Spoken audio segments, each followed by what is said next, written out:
আসসালামু আলাইকুম সুপ্রিয় দর্শক, পদ্মা টিভি 24 এর পক্ষ থেকে আপনাদের সবাইকে আন্তরিক প্রীতি এবং শুভেচ্ছা জানাচ্ছি। প্রিয় দর্শক, বৈষম্য বিরোধী প্রেস ক্লাব এপিসি বিসিএ জোর গল্প অনুষ্ঠানে আমরা আজকে যাকে যুক্ত করছি তিনি হচ্ছেন গণপ্রজাতন্ত্রী বাংলাদেশ সরকারের একজন দায়িত্বশীল 25তম বিসিএস অ্যাডমিন ক্যাডারের একজন অফিসার, নীলফামারী জেলা প্রশাসক এবং জেলা ম্যাজিস্ট্রেট হিসেবে যিনি দায়িত্ব পালন করছেন, একজন সাকসেস জয় বা একজন সফল বিসিএস জয় ব্যক্তিত্ব জনাব মোহাম্মদ নাইরুজ্জামান আজকের অনুষ্ঠানের আলোচক। প্রিয় দর্শক, অনুষ্ঠানকে তো কোনো প্রশ্ন যদি আপনারা করতে চান তাহলে স্ক্রলে দেখানো নাম্বার কল করলে আমরা আজকের যিনি একজন সফল মানুষ, সফল ব্যক্তিত্ব, যিনি বিসিএস গোলে দৌড়ে অ্যাডমিনিস্ট্রেটিভ ট্র্যাকে একজন সফলতার সাথে দায়িত্ব পালন করে যাচ্ছেন, তার কাছ থেকে কিছু বিষয় জানা যাবে। প্রিয় দর্শক, প্রত্যেক ব্যক্তির না বলা কথা থাকে আজকের যিনি আলোচক তিনি নিজেকে কিভাবে তৈরি করলেন, কীভাবে রাষ্ট্র, জনগণ এবং পরিবারের জন্য আইকনিক একটি জায়গায় তিনি পৌঁছলেন সে সম্পর্কিত কিছু বিষয় নিয়ে আমরা তার কাছ থেকে কিছু মোটিভেশনমূলক আলোচনা শুনবো। দর্শক, আপনারা আমাদের সাথে যুক্ত হন। আমাদের সাথে যুক্ত হচ্ছেন জনাব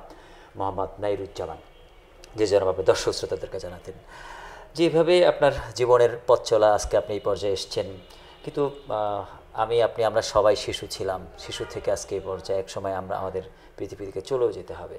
তো এই যে শিশু থেকে বর্তমান পর্যন্ত আপনার বেড়ে ওঠা, পথ চলা, পরিবার আপনাকে নিয়ে স্বপ্ন দেখলো, আপনি আপনাকে নিয়ে স্বপ্ন দেখলেন, স্বপ্নগুলি অ্যাডজাস্ট করে অনেকে কিন্তু এই জায়গায় পৌঁছতে পারেন, এখান থেকে বিচ্যুত হয়ে যায়। তো আপনি আপনার জায়গা থেকে সাকসেস, যে আপনি স্বপ্ন দেখেছেন, স্বপ্নের জায়গাটি আপনি আসতে পেরেছেন এবং এখন একজন প্রজাতন্ত্রের সেবক হিসাবে সেবা করে যাচ্ছেন। আপনি দর্শকদেরকে জানান যে কি প্রেরণা থেকে বা উৎসাহ বা উদ্দীপনা নিয়ে আপনি আপনার জীবনের পথ চলাটি শুরু করেছিলেন। ধন্যবাদ। বিষয়টি হলো যে আমরা তো প্রত্যেকে ছোটবেলা থেকে একটি স্বপ্ন দেখতে চাই, স্বপ্ন দেখি। ছোটবেলায় আমাদের পারিপার্শ্বিক অবস্থা থেকে সবাই দেখা যায় যখন জিজ্ঞেস করা হয় তুমি বড় হয়ে কি হবে, কেউ বলবে ডাক্তার, কেউ বলবে ইঞ্জিনিয়ার, কেউ বলবে পাইলট, যারা তার আশেপাশে যেসব জবগুলো দেখে সেটাই। তারপর এটা পথ চলায় দেখা যায় এটা চেঞ্জ হতে থাকে, পারিপার্শ্বিক অবস্থার কারণে চেঞ্জ হতে থাকে। পড়াশোনায় তার নিজের মেধা প্লাস হচ্ছিল পারিপার্শ্বিক অবস্থা, জব ভ্যাকেন্সির উপর ডিপেন্ড করে আসলে আমরা পরবর্তীতে দেখা যায় যে এক ট্র্যাক থেকে অন্য ট্র্যাকে শিফট করি। তো সেক্ষেত্রে যেটা হলো, আমি মনে করি যে লক্ষ্য অবশ্যই থাকবে, লক্ষ্যতে যদি পৌঁছতেও নাও পারে কেউ, যে ওই লক্ষ্যই যদি পৌঁছবে সেটাও আসলে নিশ্চিত করে বলা যাবে না।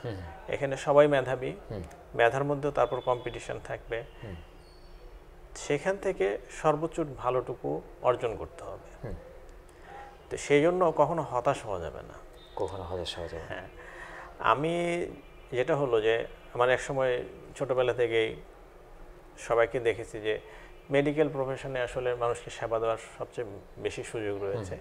আমারও ডাক্তার হওয়ার ইচ্ছে ছিল, তো ডাক্তারি হতে গিয়েও শেষ মুহূর্তে হয়তো হওয়া হয়নি। পরবর্তীতে আমি আমার ইউনিভার্সিটিতে পড়াশোনা করেছি, নিজেকে প্রিপেয়ার করেছি।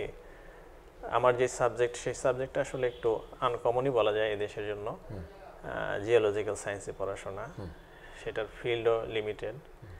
সাথে সাথে বিসিএস এর জন্য প্রিপারেশন নিয়েছিলাম, কিন্তু সেই সময় প্রথম জব আমার আসলে বিসিএস না। আমার প্রায় 4 বছর আমি ব্যাংকিং জব করেছি, একটা প্রাইভেট ব্যাংকে ছিলাম। সাথে সাথে আমি বিসিএসও অ্যাপ্লাই করেছি। আমার এর আগে দুটো বিসিএস আমি ভাইবা দিয়েও সফল হয়নি। শেষ মুহূর্তে 25তম বিসিএসে আমি সফলতার মুখ দেখেছি।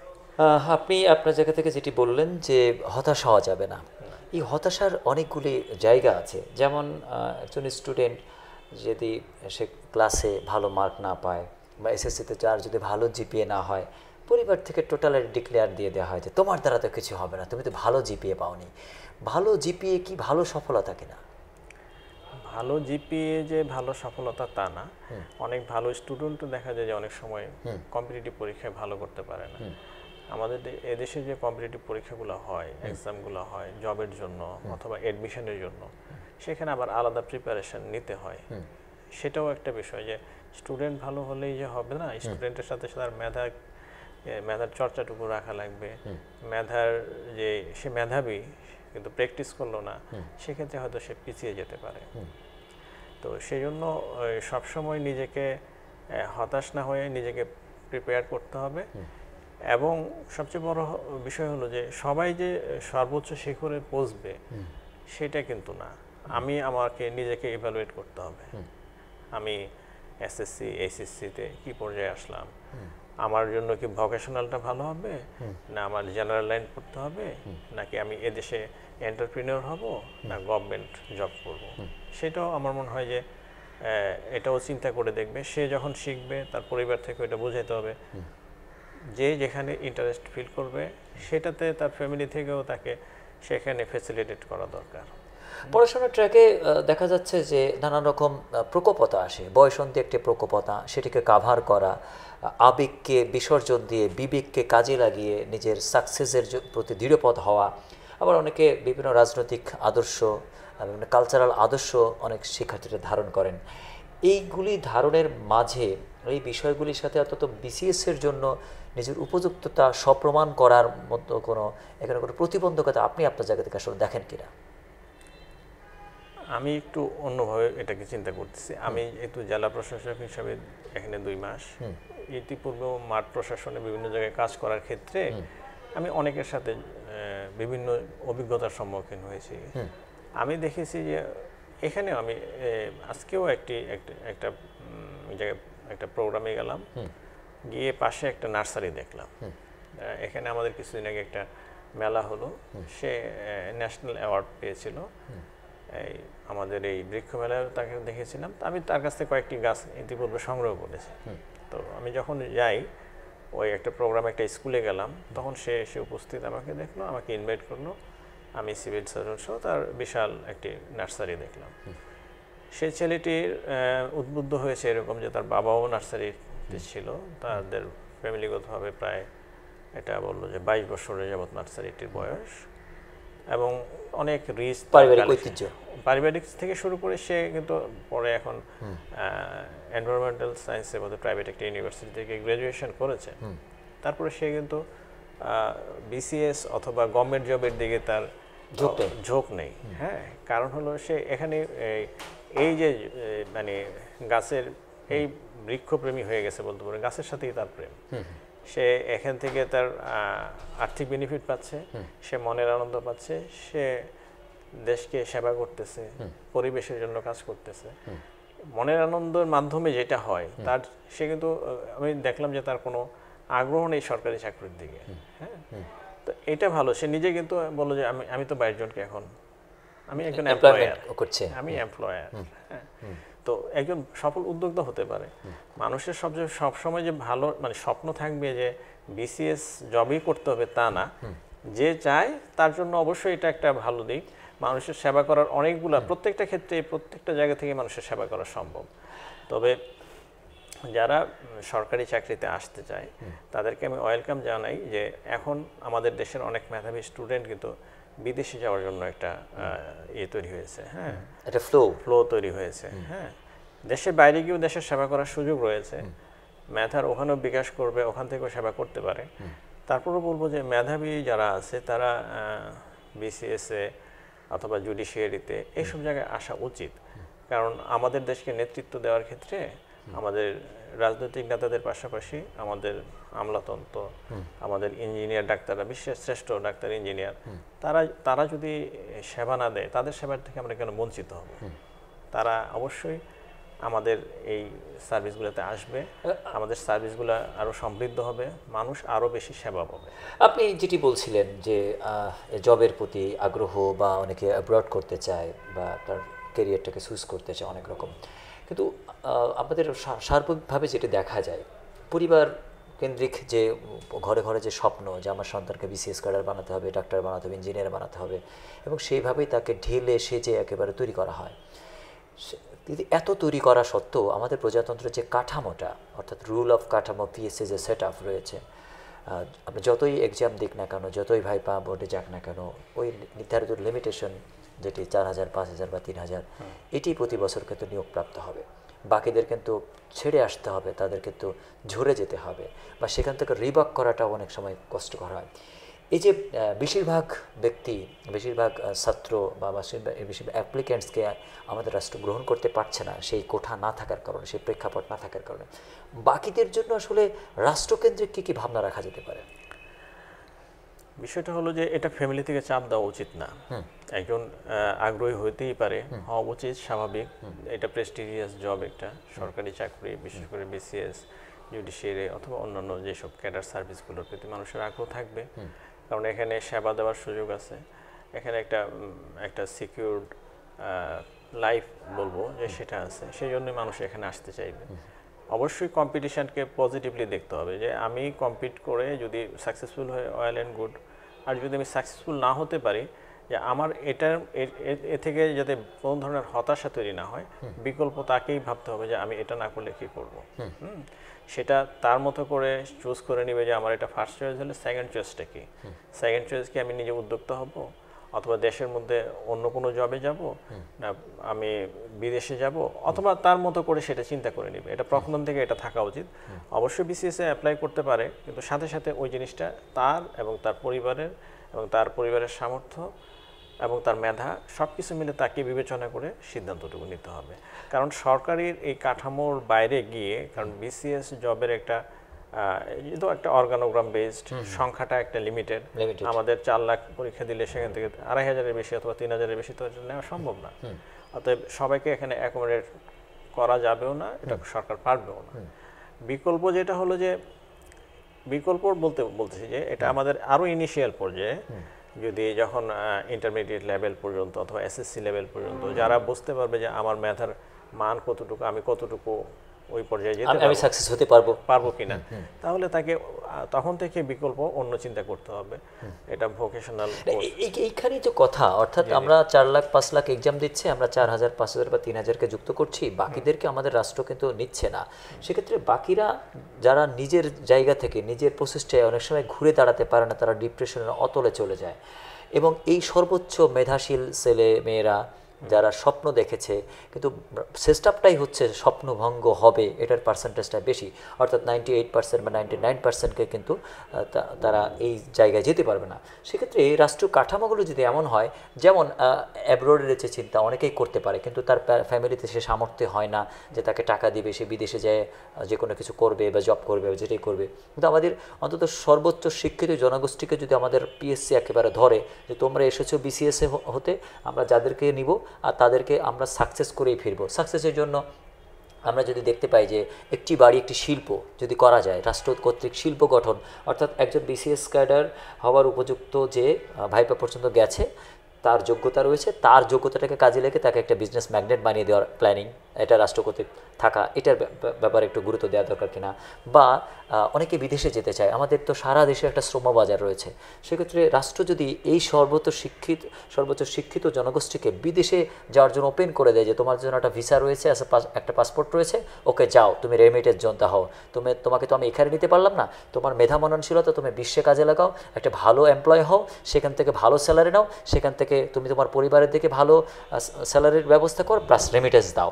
সেক্ষেত্রে আমাদের অর্থনীতির চাকাটা আমূলভাবে পরিবর্তন হয়ে যাবে কিনা, যেমন অন্তত প্রতি বছর আমরা যদি এই সর্বোচ্চ শিক্ষিত জনগোষ্ঠী, বাছাই করা শিক্ষিত জনগোষ্ঠীকে যদি আমরা এমপ্লয়মেন্ট করতে পারি বিশ্বে এবং রাষ্ট্রীয়ভাবে, এবং এদেরকে রাষ্ট্র যদি ক্রেডিট দেয় যে ঠিক আছে তোমার ভিসা পাসপোর্টের সব ক্রেডিট আমি তোমাকে দিচ্ছি, তুমি স্যালারি পেয়ে এটা রিটার্ন করবে, কারণ ওকে তো স্যালারি দিতেই হবে, না হলে তো সে আসতে পারবে না, রাষ্ট্রের কাছে তো তার পাসপোর্ট রয়েছে, সেটা বাতিল হলে তো ঋণের দায় বাতিল হয়ে যেতে পারে। সেক্ষেত্রে রাষ্ট্র যদি এদেরকে ঋণ দেয়, তাহলে ঋণ যেমন রাষ্ট্র পেয়ে যাবে, প্লাস তাদেরকে একটা রেমিটেন্স যোদ্ধা হিসেবে, রেমিটেন্স সম্পদ হিসেবে সারা বিশ্বেও এই দক্ষ জনগোষ্ঠী পাঠানোর যে জায়গাটা, এটার একটা বিরাট একটা বৈপ্লবিক একটা পরিবর্তন হওয়া সম্ভব কিনা, আপনি কি মনে করছেন? এখানে আসলে বিসিএস যখন একজন দেন, নর্মালি মাস্টার্স পাস করার পরে সে বিসিএসে অ্যাপ্লাই করেন, তারপর হয়তো এক বা একাধিক বিসিএসে সে প্রচেষ্টারত থাকতে পারে। এখানে যারা টেকনিক্যালি সাউন্ড আছেন, তাদের জন্য হয়তো দেশের বাইরে যাওয়ার একটা সুযোগ থাকবে, আর যারা টেকনিক্যালি ওরকম সাউন্ড না, তাদের জন্য একটু ডিফিকাল্টি আমি বলবো বাইরে যাওয়াটা। তো সেক্ষেত্রে যদি আরও পূর্ব থেকে নিজেদেরকে প্রিপেয়ার করে যে দেশের বাইরে যাব, অথবা দক্ষ জনশক্তি হিসেবে যদি যাওয়ার ইয়েটা তৈরি হয়, তাহলে এটা বোধহয় বেটার একটা হতে পারে। আর আপনি যে সাজেশনটা দিলেন যে সরকারিভাবে এদেরকে পাঠানো, এটা হতে পারে সরকার যদি ওভাবে চিন্তা করেন। মানে এই বিষয়গুলো যে তখন আপনারা যেহেতু ভাবছেন, আপনারা আপনাদের ভাবুক হৃদয়, ভাবুক চেতনা বা ভাবুক মনন, বা যেহেতু আপনারা সর্বোচ্চ গ্রেডের জবে আছেন, আপনাদের একটা আপনি আপনার জায়গা থেকেই যেহেতু অনুভব করছেন, জেলা প্রশাসনে আছেন, জেলা প্রশাসক হিসেবে দায়িত্ব পালন করছেন, সেক্ষেত্রে মাঠ পর্যায়ে তো আপনি রান করছেন, মানুষের মুখোমুখি আপনার হতে হচ্ছে। কতই প্যারেন্টসই তার সন্তানকে নিয়ে আসছে যে একটা ছেলের একটা জব হলে বা তার একটা ব্যবস্থা হলে সেই পরিবারটা কিন্তু দাঁড়িয়ে যাবে। তো সেক্ষেত্রে প্রতিটি পরিবারের যে আলোকবর্তিকা, সেই পরিবার একজন শিক্ষিত ছেলে, তাদেরকে কি এইভাবে খালি হাতে ছেড়ে দেওয়া উচিত কিনা? তারা তো সবাই রাষ্ট্রের সন্তান, রাষ্ট্রের নাগরিক। এই নাগরিকদের প্রতি একটু কেয়ার হওয়া দরকার কিনা? অন্তত আপনারা অন্তত 64 জন জেলা প্রশাসকই যদি এই জিনিসটা মনে করেন, এটা অবশ্যই আমাদের প্রজাতন্ত্রের আলোচনার একটা ম্যাটার হবে। এটা একটা ভাবনা প্রস্তুত করা যাবে কিনা। শ্রম কর্মসংস্থান মন্ত্রণালয় বা আমাদের পররাষ্ট্র মন্ত্রণালয় যদি এই বিষয়গুলো নিয়ে সারা বিশ্বে যেহেতু কাজ করে, বিশেষ করে আমাদের ডক্টর মোহাম্মদ ইউনূসের সরকারের এমপ্লয়ের তো সরকারের নাগরিকের গুরুত্ব তো এখন সারা বিশ্বে এমনিতেই বেড়ে গেছে। আর তিনি তো সবসময় জবকে না বলেন, তিনি উদ্যোক্তা হতে বলেন, তিনি নিজেকে কিছু করতে বলেন। এমন একটা অবস্থানে আমরা অবশ্যই একটা বৈপ্লবিক চেঞ্জ আনতে পারবো কিনা, আপনি কি মনে করেন? এই চেঞ্জগুলো আসলে এটা রাষ্ট্রীয় সর্বোচ্চ নীতি নির্ধারণী পর্যায় থেকে হয়তো বিষয়গুলো সিদ্ধান্ত হবে অবশ্যই হয়। আমাদের রেমিটেন্স যোদ্ধাদের জন্য ইতিমধ্যে দেখেছেন যে সরকার এয়ারপোর্টে পর্যন্ত আলাদাভাবে সুযোগ তৈরি করে দিচ্ছে। তো এটা খুব ভালো একটা আমাদের জন্য সাইন। আমরা মনে করি যে আমি যেটা পার্সোনালি মনে করি যে আমাদের প্রত্যেকটা উপজেলায় এবং জেলা পর্যায়ে যদি কিছু ভোকেশনাল ইনস্টিটিউটগুলো কার্যকরভাবে এবং সংখ্যায় বেশি যদি হয়, এটা সর্বোচ্চ পর্যায়ের কথা বলছি না। আমার যেমন যুব উন্নয়ন অধিদপ্তরে আমি একটি প্রোগ্রামে গিয়েছি, বিভিন্ন সময় যাওয়া হয়, দেখা গেল কিছু কিছু ট্রেডের ক্ষেত্রে মানুষের খুব আগ্রহ আছে, সেগুলো যদি আমরা আরো বাড়াতে পারি তাহলে আমরা এখান থেকে একটা ভালো দক্ষ জনশক্তি তৈরি হবে। যেমন ড্রাইভিং, অনেকে শিখতে আসতেছে। তারপর কিছু আবার টিটিসির এখানে দেখা যায় ল্যাঙ্গুয়েজ কোর্স, যেসব ল্যাঙ্গুয়েজ কোর্সগুলো আসলে প্রয়োজন, যেসব দেশে আমাদের এমপ্লয়মেন্টের সুযোগ রয়েছে, সেই সব ল্যাঙ্গুয়েজগুলো, এটা হতে পারে কোরিয়ান, জাপানিজ, চাইনিজ অথবা অ্যারাবিক অথবা ইংরেজি তো আছেই, পাশাপাশি অন্যান্য যেসব ল্যাঙ্গুয়েজটা যদি জানা থাকে, পাশাপাশি তারা যদি বিভিন্ন কোনো কোর্সগুলো কমপ্লিট করতে পারে, তাহলে তাদের জন্য কিন্তু দেশের বাইরে ভালো দক্ষ জনশক্তি হিসাবে কাজ করার সুযোগ তৈরি হয়ে আছে। জাস্ট এগুলো করলে নিজেকে প্রিপেয়ার করলে স্যালারিও ভালো পাবে, যাওয়া সহজ হবে। এই সুবিধাগুলো যদি আমরা আরেকটু বাড়ানো যায়, যত বাড়ানো যাবে তত আমাদের এই ক্ষেত্রটা আরো প্রসারিত হবে। তখন মানুষ এই যে ধরেন বিসিএস অথবা অন্যান্য যে গভর্নমেন্ট জবের জন্য যেই একটা আকুতি অথবা চেষ্টা, এই আগ্রহটা একটু কমবে। মেধাবীটা তো আসবেই, কিন্তু বললাম যে সংখ্যাটা এখানে এতটা, কম্পিটিশনটা তার জায়গায় ভালো আছে যে ওই নার্সারির হোল্ডারের মতো। হ্যাঁ, ওরা যদি হয় তাহলে দেখা গেল যে ওরা অন্যদিকে নিজেকে ডাইভার্ট করে নিয়ে যাবে। আমি তো বললাম যে এরকম অনেকেই দেখলাম যে এর আগে এখানে একটা মালটা বাগানে আমি গিয়েছিলাম গত 15-20 দিন আগে। মালটা বাগানে গিয়ে দেখলাম, আমি আমার ডিডি এগ্রিকালচারের মাধ্যমে শুনলাম যে এখানে খুব সুমিষ্ট এবং ভালো মালটা হয় সদর উপজেলার একটা গ্রামে। তো উনি গিয়ে দেখলাম সে ডিপ্লোমা, কৃষিতে ডিপ্লোমা, সে কিন্তু বাগান করছে, যেহেতু কৃষিতে পড়াশোনা করা, এখন সে প্রচুর ভালো ইনকাম, তার এভারেজ ইনকাম বললো যে গত বছর 12 লাখ টাকার মালটা বিক্রি করেছে। এবং আমরা এখন তাদের কাছ থেকে মালটা কিনে এনে আমরা খাওয়াচ্ছি, যেহেতু এটা কোনো রাসায়নিক নাই, অন্যান্য বিষয় নাই, তো এরকম অর্গানিক। তো এরকম দেখা যাচ্ছে আসলে এরভাবে উদ্যোক্তা তৈরি হবে। সবাই যে বিসিএস আসতে হবে তা না, বিসিএস এর বাইরে গিয়েও ভালো থাকা যায়, ভালো কিছু করা যায়, মানুষকে সেবা দেয়া যায়, দেশের জন্য কিছু করা যাবে, সেই ইয়েতেও আসতে হবে। পড়াশোনাটা শুধু যে বিসিএস এর জন্য হবে তা না। বিসিএস এ যারা আসবে তারা ওয়েল এন্ড গুড, যাদের সুযোগ থাকবে না তারা অন্য যাতে বিকল্প চিন্তা করতে পারে, তার তাকে চিন্তার ইয়েটাও ওইভাবে তৈরি করে নিতে হবে। আপনার এই ট্র্যাকে দৌড়ানোর ক্ষেত্রে আপনি বলেছেন 4টি বছর আপনি অন্য সেক্টরে জব করেছেন। যখন আপনি প্রথম ঘোষণা পেলেন যে আপনি বিসিএস এর জন্য সুপারিশপ্রাপ্ত হয়েছেন, নিজের আবেগটি কেমন ছিল, আর এটির উচ্ছ্বাস পরিবারে আসলে কেমন লেগেছিল, তাদের আবেগটি বা কেমন ছিল? এটা তো অবশ্যই আমার দীর্ঘদিনের লালিত স্বপ্ন।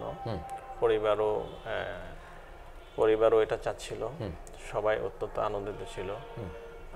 বিসিএস এ আসা, বিসিএস এ অ্যাডমিনে জব হওয়া, তখন আমরা তো ম্যাজিস্ট্রেট হিসেবে, সহকারী কমিশনার এবং নির্বাহী ম্যাজিস্ট্রেট হিসেবে যোগদান করি। তো সবাই পরিবেশ এবং আত্মীয় স্বজন সহ পারিপার্শ্বিকভাবে অন্য ধরনের একটা সেলিব্রেশন ছিল। মনের আনন্দটুকু আসলে অন্য ধরনের একটা অনুভূতি ছিল, সেটা আসলে ভাষায় প্রকাশ করা যাবে না। এতটাই আনন্দিত ছিলাম, আপ্লুত ছিলাম। আমি ছিলাম, আমার পরিবারের সকল সদস্য। তো স্বপ্ন পূরণের একটা নির্বাহী ম্যাজিস্ট্রেট হিসেবে দায়িত্ব পালন কালীন আপনার অনেক দায়িত্ব পালন করতে হয়েছে।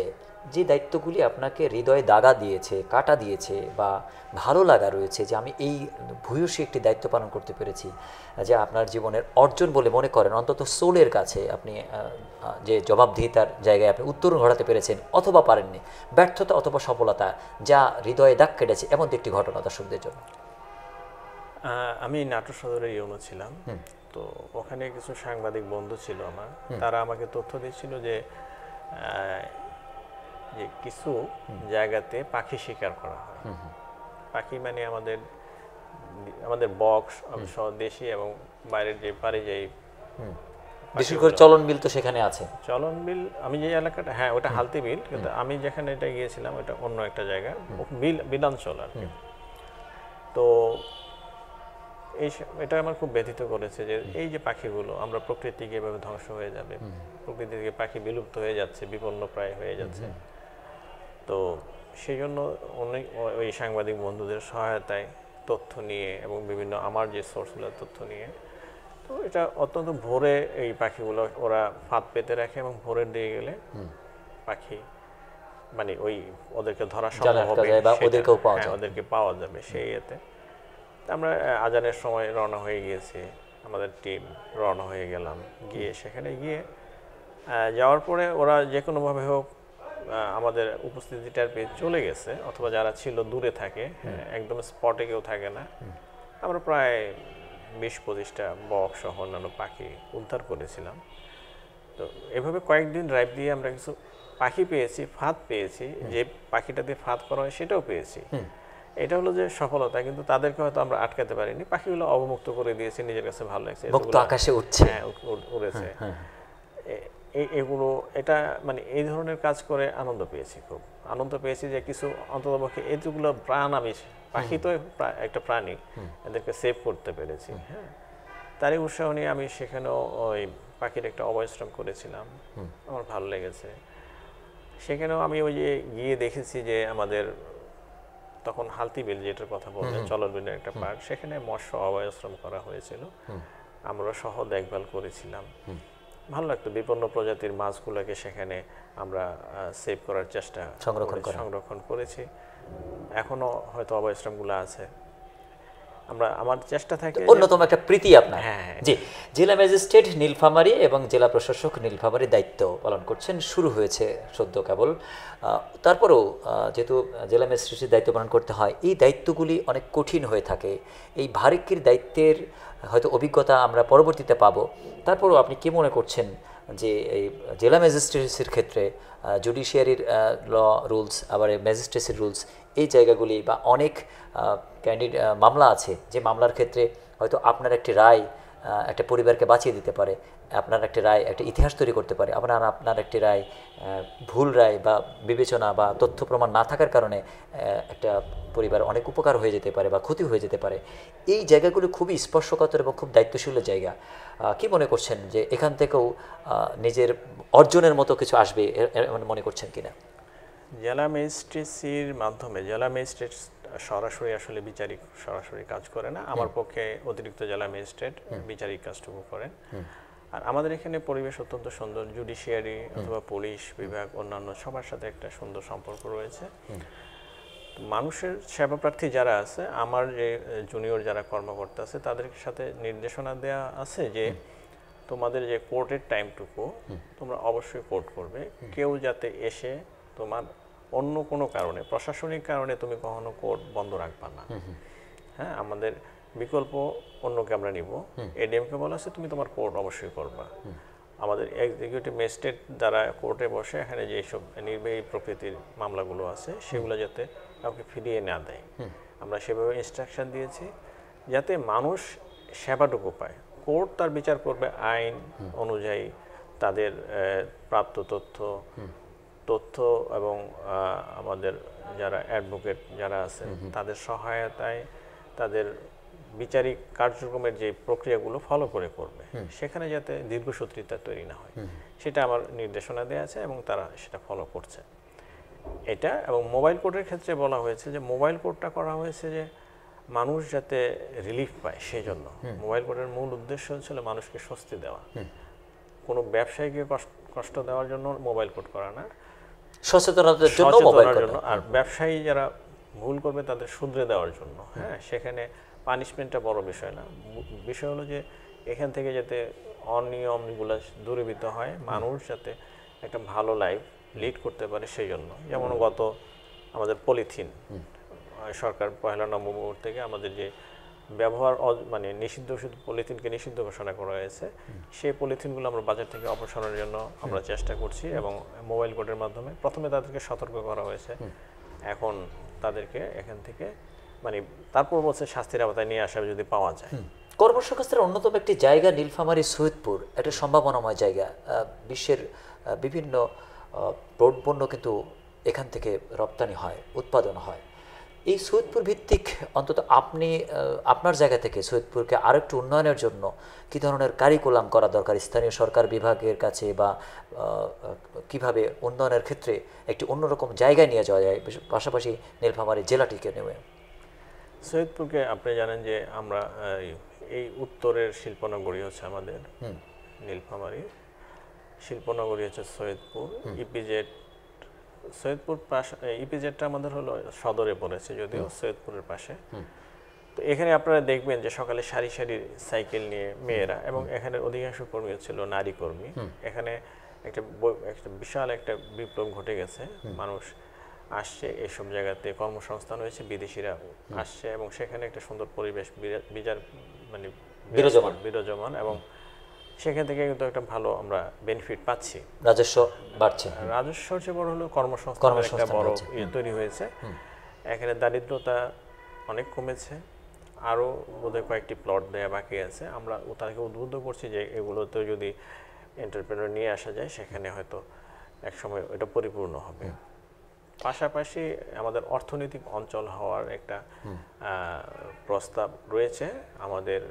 এটাও ওই ঠিক সৈয়দপুর এবং সদর মিলে যে জায়গাটা সিলেকশন করা হয়েছে ইতিমধ্যে, ওখানে আমরা 106 একর খাস জায়গা অর্থনৈতিক অঞ্চলকে দিয়েছি। ওরা আরও কিছু 252 একর জায়গা অধিগ্রহণ করবে, একটু সময় লাগবে, এটা এখন পর্যায়ক্রমে। সেটাও যদি বাস্তবায়িত হয়, আমার মনে হয় যে এই নীলফামারীর যে যারা দারিদ্র সীমার নিচে যারা আছে তাদের জন্য একটা বড় সুযোগ তৈরি হবে, এখানে কর্মসংস্থান হবে এবং দারিদ্রতা দূর হবে।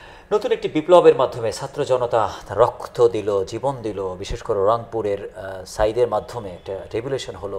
আমরা শুধু দেখলাম, আবেগ আপ্লুত হলাম, চোখের অশ্রু ঝরল।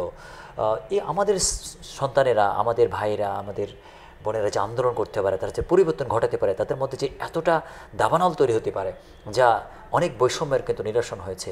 অনেক ব্রিলিয়ান্ট অফিসারের কিন্তু রাজনৈতিক কারণে তারা প্রমোশন পায়নি, অনেক এলাকার নামের কারণে তারা প্রমোশন পায়নি।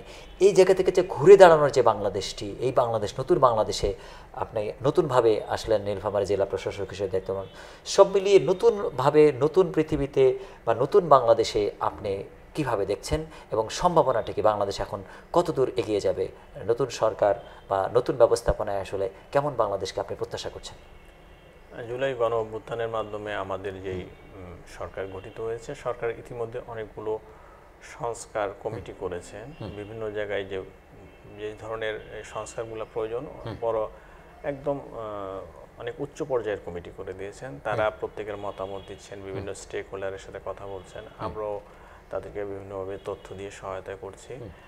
এবং একটি পর্যায়ে সংস্কারগুলো আসবে এবং আসলেই আমাদের এই যে স্বপ্নটুকু ছিল বাচ্চাদের, এই বাচ্চাদের এবং পরবর্তীতে ছাত্র জনতা সবার যে স্বপ্ন, একটি বৈষম্যহীন বাংলাদেশ, দুর্নীতিমুক্ত এবং দুর্নীতিমুক্ত বাংলাদেশ, এটা অবশ্যই তৈরি হবে, অবশ্যই তৈরি হবে। সেক্ষেত্রে তো আপনাদের যারা প্রশাসনে আছেন, আপনাদের তো অনেক কঠিন হতে হবে, অনেক সময় বিভিন্ন চাপ থাকবে, সেই চাপগুলি কভার করে আসলে সঠিক রায় বা সঠিক নির্দেশনা বা ভিত্তির জায়গাগুলি আসলে আপনি আপনার জায়গা থেকে কতটা হ্যান্ডসাম ভাবে করতে পারবেন বলে মনে করছেন? আমরা আসলে কোনো চাপ অনুভব করছি না। প্রথমত হলো যে আমাদের কাজ হচ্ছিল সরকার প্রদত্ত নীতি নির্দেশনার মধ্যে দিয়ে একেবারে অক্ষর অক্ষরে পালন করার আমরা করব। যেহেতু এই সংস্কারগুলো করাই হচ্ছে যাতে কেউ ম্যানিপুলেট না করতে পারে, এমনভাবে সিস্টেমটা দাঁড়াবে যে সিস্টেম অটোমেটিক রান করবে। আমার জন্য যে নির্দেশনা আছে আমি নির্দেশনা অনুসারে কাজ করব, আপনার জন্য যে নির্দেশনা আছে আপনি সেই নির্দেশনায় কাজ করবেন, আমাদের ভুল পথে যাওয়ার সুযোগ থাকবে না। জি স্যার, আমরা অনেক আলোচনা করলাম। আস্তে আস্তে আরও সুস্থ থাকলে স্বাভাবিক আল্লাহ তাআলা আপনাকে অনেক বড় বড় জায়গায় নিয়ে যাবেন, সর্বোচ্চ পদ সিনিয়র সেক্রেটারি পর্যন্ত হয়তো স্বপ্ন রয়েছে। দেখা যাক আপনার দায়িত্ব পালনের কারণে প্রজাতান্ত্রিক সেট আপ আপনাকে কোথায় নিয়ে যায়। দর্শক শ্রোতা যারা আমাদের সাধারণ জনতা, আমাদের সরকার, সবার উদ্দেশ্যে আপনার সমাপনী বক্তব্য। আসলে আমরা তো অনেক কথা বললাম, মূলত হলো যে আমরা যদি যার যার অবস্থান থেকে নিজেকে ভালোবাসবো, যেরকম আমাদের সমাজকে ভালোবাসবো, দেশকে ভালোবাসবো এবং সরকারি নীতি নিয়মের মধ্যে যদি চলি, তাহলে একটি সুন্দর সমাজ ব্যবস্থা তৈরি হবে। রাষ্ট্রীয় কাঠামোর মধ্যে আমরা প্রত্যেকেই একটি সুন্দর বাংলাদেশ গড়ে তুলতে পারবো। জি, আপনাকে আমাদের সাথে যুক্ত থাকার জন্য ধন্যবাদ জানাচ্ছি। প্রিয় দর্শক, এতক্ষণ যুক্ত ছিলেন একজন প্রজাতন্ত্রের কর্তা ব্যক্তি, যিনি দায়িত্ব পালন করে যাচ্ছেন নীলফামারীর এই সাদামাঠা মেঠোপথের জেলা, যেখানকার মানুষ ঘুরে দাঁড়াতে চাইছে। এই ঘুরে দাঁড়ানোর ক্ষেত্রে তাদের একজন অভিভাবক হিসাবে আমাদের প্রজাতন্ত্র যাকে দায়িত্ব দিয়েছেন, সেই দায়িত্ব তিনি যথাযথভাবে পালন করতে চান। বিশেষ করে তিনি সবসময় চান যে উদ্যোক্তা সৃষ্টির বিষয়গুলি, এইগুলি নিয়ে তিনি ফলো আপ করেন। যে আলোচনাগুলি তিনি করলেন, সেই আলোচনার ভিত্তিতে অবশ্যই নীলফামারী ঘুরে দাঁড়াবে। বিশেষ করে আমরা যারা সফল হতে চাই, আমাদের তরুণমতী ছাত্রছাত্রীরা যারা স্বপ্ন দেখেন, তাদের স্বপ্নের ক্ষেত্রে যে বিষয়টি অতীব গুরুত্ব করে তিনি বলেছেন, হতাশ হলে চলবে না। তাহলে ধৈর্যের একটা মূর্ত প্রতীক হিসাবে প্রত্যেক স্টুডেন্ট যদি নিজেকে তৈরি করতে পারে, অবশ্যই সে কোনো না কোনো জায়গায় কিন্তু সফল হতে পারেন। বিসিএসের জন্য অনেক ধৈর্য ধরতে হয়। আজকের আলোচক বলেছেন তিনি 4টি বছর কিন্তু এই চূড়ান্ত জায়গায় অপেক্ষা করেছেন, 2বার তিনি ভাইভা পর্যন্ত গিয়েছিলেন, তিনি কিন্তু হতাশ হননি। তার আশা কিন্তু তাকে এই জায়গায় এনেছে। এমন অনেক দেখা যায় যে একজন একবার বিসিএস দিলে বা 2বার বিসিএস দিলে তিনি হতাশ হয়ে যান, তার পরিবারও তোর দ্বারা কিছু হবে না। অতএব লক্ষ্যে যদি স্থির থাকা যায় তবেই সফলতায় যাওয়া যায় বলেও আজকের আলোচকের আলোচনা দ্বারা প্রতিমান হয়েছে। পাশাপাশি আমরা সরকারের কাছে যে আহ্বানগুলি জানিয়েছি, আমাদের এত শিক্ষিত জনগোষ্ঠী প্রতি বছর ঝরে যাচ্ছে, তারা আবেগে এই জায়গা থেকে বেরিয়ে যখন নিজের দায়িত্ব নিজে চলে যাচ্ছে, পরিবারে ব্যর্থতার গ্লানি নিয়ে সে কিন্তু অনেক কিছু করতে পারছে না, ডিপ্রেশনে চলে যাচ্ছে। সেক্ষেত্রে আমাদের এই শিক্ষিত জনগোষ্ঠীর জন্য একটি শ্রম বাজার খোলা হয় বা তাদের জন্য উদ্যোক্তার বাজার একেবারে রাষ্ট্রীয় কাঠামো অনুযায়ী, বৈদেশিক বিভিন্ন দেশের চিত্র রয়েছে, সেগুলি অনুযায়ী যে গড়ে তোলা হয়, তাহলে অবশ্যই আমাদের দেশটা স্বনির্ভর হবে এবং আমরা জিডিপি থেকে শুরু করে অর্থনৈতিকভাবে অনেক সফল হবে ইনশাল্লাহ। আপনাদের সবাইকে আমাদের সাথে যুক্ত থাকার জন্য ধন্যবাদ দিচ্ছেন। আজকের আলোচককে ধন্যবাদ জানিয়ে পরবর্তী অনুষ্ঠানে নতুন করে বিষয় নিয়ে বা নতুন করে আলোচক যুক্ত করার প্রত্যাশার কাজকের মধ্যে বিদায় টানছি। আমাদের সাথে থাকুন। আসসালামু আলাইকুম।